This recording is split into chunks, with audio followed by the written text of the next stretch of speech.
अस्सलाम वालेकुम जी। अच्छा जी, होपफुली आप लोग खैर वाफ़ियत से होंगे और अल्लाह ताला आप लोगों को अपनी हिफ्ज़-ओ-मान में रखें। इस तरह से लेक्चर रिकॉर्ड करने का ऑब्जेक्टिव ये था कि चूँकि जो करंट प्रिवेलिंग सिचुएशन आपके सामने है, उसमें अनसर्टेनिटी काफ़ी है और बहुत सारे स्टूडेंट्स का इंटरनेट के साथ कनेक्टिविटी का प्रॉब्लम आ रहा है। और चूँकि आप लोगों को आइडिया है, जो रावलपिंडी रीजन है, यहाँ पर पिछले 2 दिन से जो है वो इंटरनेट कनेक्शन और सेलुलर डिवाइसेस वगैरह जो भी इस तरह की आपको कह लीजिए कि हम क्लासरूम के एनवायरनमेंट में जिससे रीच कर सकते थे, वो सारे इस वक़्त कह लीजिए कि ऑफ जा रहे हैं। तो नेटवर्क आपका इतना स्टेबल नहीं था।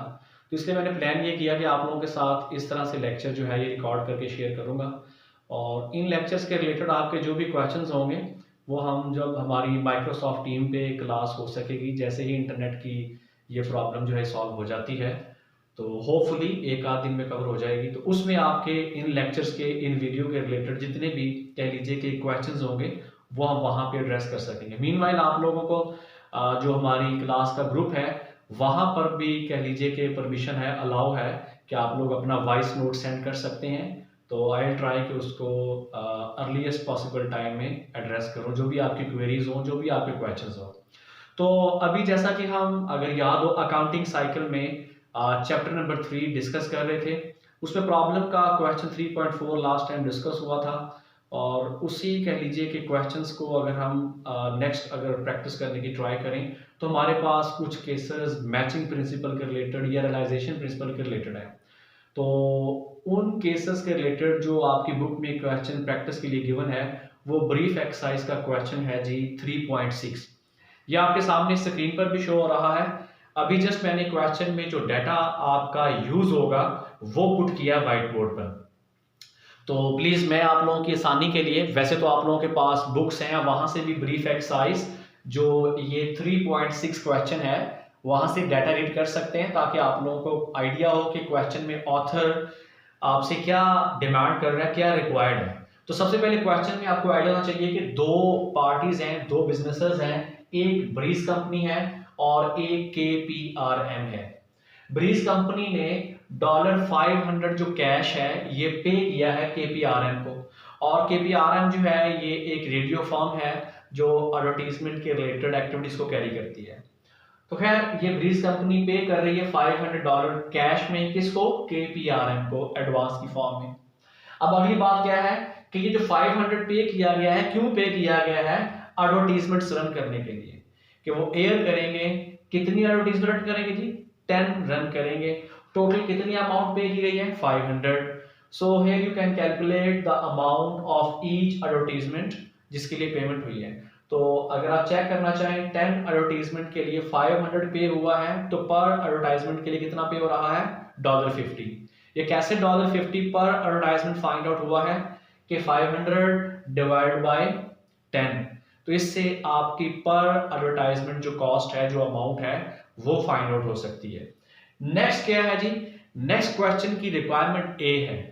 जो रिक्वायरमेंट ए है वो आपको क्या कहती है कि आप लोग ये देखिए कि apply the realisation principle to determine how much advertising revenue KPRM revenue radio earned from Breeze Company during May, June and July. मैं रिपीट करूंगा जी।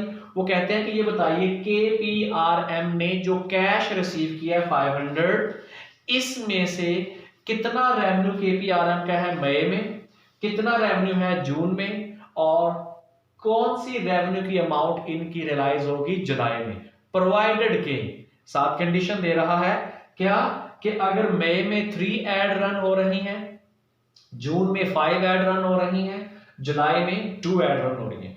मैं आप लोगों की आसानी के लिए ओवरऑल बता दूं हुआ क्या क्वेश्चन में। क्वेश्चन में ये है कि ब्रीज कंपनी ने पे किया था KPRM को कि एडवर्टाइजमेंट रन करेंगे, किसके लिए? ब्रीज कंपनी के लिए। और कितना पे किया? 500। टोटल कितनी एड है? 10। अब टोटल जो एड्स हैं ये 3 मंथ्स में रन होगी। And you know realisation principle क्या कहता था कि कोई भी बिजनेस, कोई भी यूनिट उस वक्त तक किसी कैश रिसीट्स को अपना रेवेन्यू नहीं कह सकता, अपना रेवेन्यू रियलाइज नहीं कर सकता, यानी कि अपनी इनकम स्टेटमेंट में उसे अपनी सेल या रेवेन्यू नहीं लिख सकता जब तक कि उसे अर्न ना कर लिया जाए। यानी कि जब तक KPRM इन एड को, इन एडवर्टाइजमेंट्स को रन नहीं कर देता, तब तक ये केपीआरएम का रेवेन्यू नहीं कहलाएगा। फाइन, ये हमारा रियलाइजेशन प्रिंसिपल था। इसी को अप्लाई करते हुए हमने ये बताना है कि जो मई में 3 एड रन हो रही हैं उसमें कितना रेवेन्यू है, जून में 5 एड रन हो रही हैं तो उसमें केपीआरएम का रेवेन्यू क्या बनता है जो इनकम स्टेटमेंट में रिपोर्ट हो, और इसी तरह जुलाई में जो 2 एड्स रन हो रही हैं उसमें कितना रेवेन्यू बनता है जो केपीआरएम का रिपोर्ट हो सके। फाइन, ये टोटल एड्स बनती है 3 + 5 8 + 2 10। अब देखिए पर एड क्या अमाउंट ऑफ रेवेन्यू रिकॉग्नाइज हो सकती है, वो मैंने पहले बोला था 500 डिवाइड बाय 10 50। अब सपोज इन मई केपीआरएम ने ब्रीज फर्म के लिए 3 एड रन किए हैं, पर एड क्या अमाउंट है 50, तो 50 into 3 are 150। इट मींस कि अगर केपीआरएम अपनी इनकम स्टेटमेंट प्रिपेयर करे मई की तो उसमें $150 जो अमाउंट है ये रेवेन्यू में रिपोर्ट किया जा सकता है।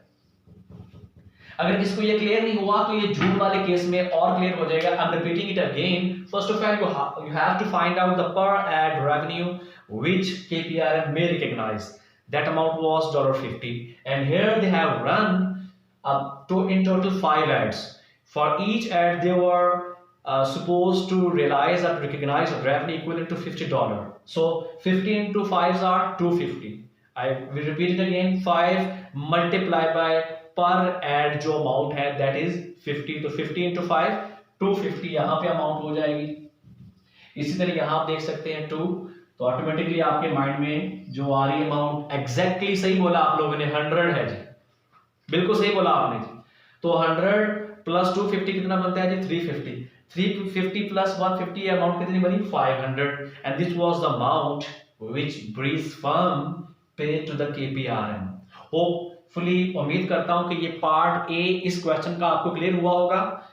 अगर प्लीज किसी को ये पार्ट नहीं क्लियर हुआ तो आप अपने एंड पर दोबारा ब्रीफ एक्सरसाइज से ये क्वेश्चन फर्स्ट रीड करें, realisation principle of accounting recall करें जो मैंने आपके साथ डिस्कस किया था, देन इस क्वेश्चन के रिक्वायरमेंट को देखें और इसके साथ कंपैरिजन करें, क्या आपकी वैल्यूज आपका आंसर यही है, इससे मैच कर सकते हैं। ठीक है।